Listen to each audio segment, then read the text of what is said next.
One of the most common questions I get about the GLP-1 medicines is, Dr. Spencer, which dose am I going to stick to for maintenance? What is my maintenance dose of the medicine? I've noticed a lot of people overcomplicate this question, so let's get into it. As I said before in my video about how long you should stay on these medicines, most people are going to unfortunately, have to stay on these medicines long term. Most people that come off of these medicines gain most of their weight back. However, not everybody. So I always tell people you're going to probably have to stay on some form or fashion of this medicine at some sort of dose, ongoing. What that dose is, we're going to discuss in this video. Another thing to consider is that it's not all about weight. The medicine has independent effects beyond weight. Cardiovascular disease is actually a really good example. These medicines, the GLP-1 receptor agonists, actually improve cardiovascular health and reduce heart attacks and other cardiovascular events independent of weight, meaning even if you didn't lose any weight, you're probably going to reduce your risk of a heart attack. So while most people think of these as weight medicines, they are actually health promoting medicines regardless. So if it were me personally,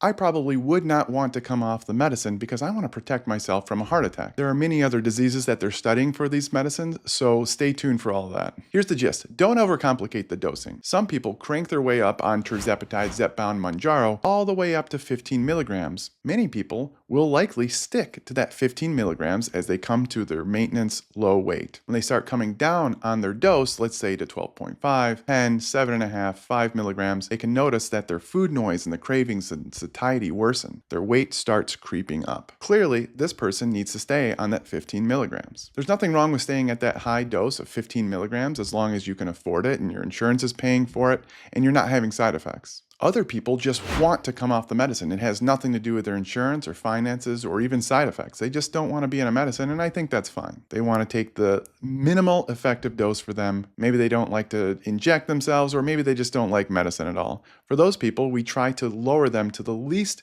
or minimal effective dose possible. For some of these people, they can get away with going down all the way down to the lowest dose to 2.5 milligrams, and sometimes they're able to spread it out beyond 1 week at a time.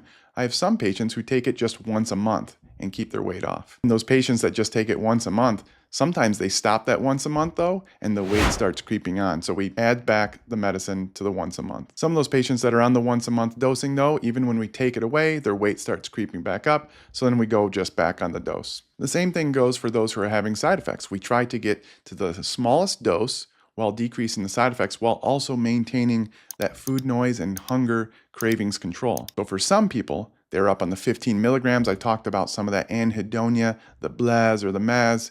They go down to 10 milligrams. They're feeling pretty good, but they're still having some motivation issues. So then we go down to the 5. All of a sudden, they're like, the food noise and hunger is coming back. So then we go up to the 7.5.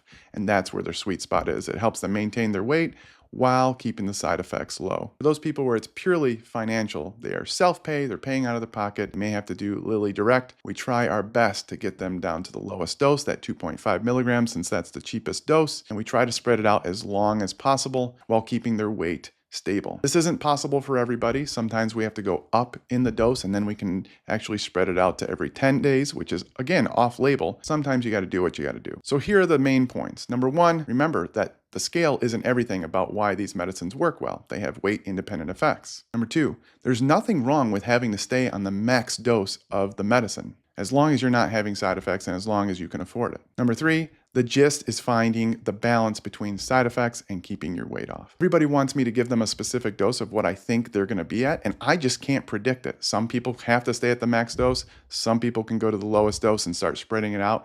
And even some people can come off the medicine completely and keep their weight off. Hope this video helped you. Make sure you subscribe to my channel to get more tips on weight loss and GLP-1 medicines in general. And if you need help online with a good doctor and a dietitian, make sure you check us out at joinvineyard.com.